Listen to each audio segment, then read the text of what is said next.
नमस्कार। कविताओं के YouTube चैनल इर्द गिर्द पर आपका एक बार फिर से स्वागत है। इन दिनों आप खंड काव्य रश्मि रथी को क्रमशः सुन रहे हैं। आपने अभी तक रश्मि रथी के प्रथम सर्ग के 5 भाग सुने। 5वें भाग में आपने सुना कि किस तरह दुर्योधन परिस्थिति का लाभ उठाकर कहता है कि शूरों और नदियों का मूल जानना आवश्यक नहीं होता। जात पात का नारा केवल कायर और क्रूर लोग लगाया करते हैं। यदि बिना राज्य के कर्ण को वीरता का अधिकार नहीं है तो मैं अंग देश का मुकुट इसके मस्तक पर रख रहा हूं। इस तरह दुर्योधन की कृपा से, उदारता से या चतुराई से कर्ण अंगदेश का शासक, अंगदेश का महाराजा बन गया, अंगराज बन गया। इसके बाद क्या हुआ, सुनिए खंड काव्य के प्रथम सर्ग के भाग 6 में। लगे लोग पूजने कर्ण को, लगे लोग पूजने कर्ण को कुमकुम और कमल से, लगे लोग पूजने कर्ण को कुमकुम और कमल से। रंग भूमि भर गई चतुर्दिक पुल का कुल कलकल से। विनय पूर्ण प्रतिवंदन में ज्यों झुका कर्ण सविशेष। जनता विकल पुकार उठी, जनता विकल पुकार उठी। जय महाराज अंगेश, जय महाराज अंगेश।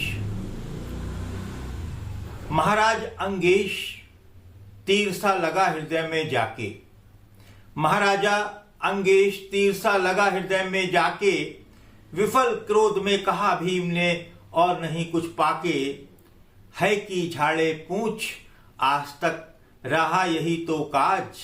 सूत पुत्र किस तरह चला पाएगा कोई राज, सूत पुत्र किस तरह चला पाएगा कोई राज। है का अर्थ होता है घोड़ा। है की पूंछ झाड़े यानी घोड़े की पूंछ झाड़ने वाला। कर्ण को भीष्म के सारथी अधिरथ ने पाला था। उसका काम घोड़े को पालना था। और इस पंक्ति में भीम कर्ण का अपमान करते हुए कहता है कि वो राजपाट क्या संभालेगा। जो घोड़ों की सेवा करता है वो कैसे राजकाज संभाल सकता है। महाराजा अंगेश तीर सा लगा हृदय में जाके। विफल क्रोध में कहा भीम ने और नहीं कुछ पाके। है कि झाड़े पूंछ आज तक रहा यही तो काज। सूत पुत्र किस तरह चला पाएगा कोई राज, सूत पुत्र किस तरह चला पाएगा कोई राज। दुर्योधन ने कहा भीम झूठे बकबक करते हो, दुर्योधन ने कहा भीम झूठे बकबक करते हो। कहलाते धर्मज्ञ द्वेष का विषमन में धरते हो। बड़े वंश से क्या होता है खोटे हो यदि काम।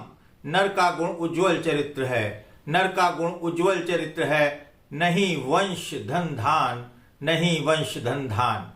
इस तरह दुर्योधन बीच में आए और उन्होंने भीम को ललकारा।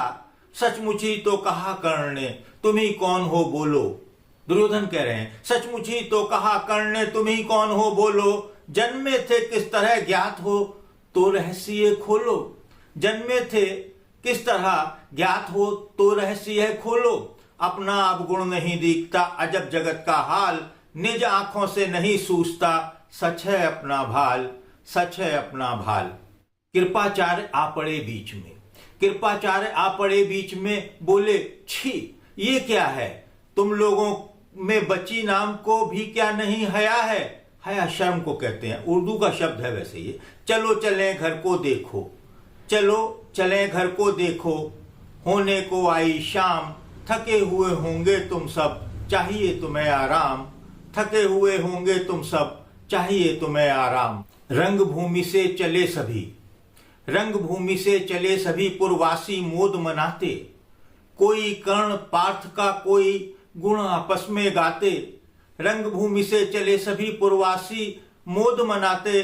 कोई कर्ण पार्थ का कोई गुण आपस में गाते। सबसे अलग चले अर्जुन को, सबसे अलग चले अर्जुन को। लिए हुए गुरु द्रोण कहते हुए पार्थ पहुंचा ये राहु। नया फिर कौन, पहुंचा यह राहु नया फिर कौन। द्रोणाचार्य की विशेष कृपा, विशेष स्नेह अर्जुन के साथ में था, तो उन्हें कर्ण राहु के समान अर्जुन पर ग्रहण लगाता हुआ नजर आया। तो मित्रों, कैसी रही हमारी प्रस्तुति, टिप्पणी कर बताइएगा। और प्रथम सर्ग के भाग 7 को हम आप अगली बार सुनाएंगे इसी समय, संभवतः कल। फिर मुलाकात होगी आपसे।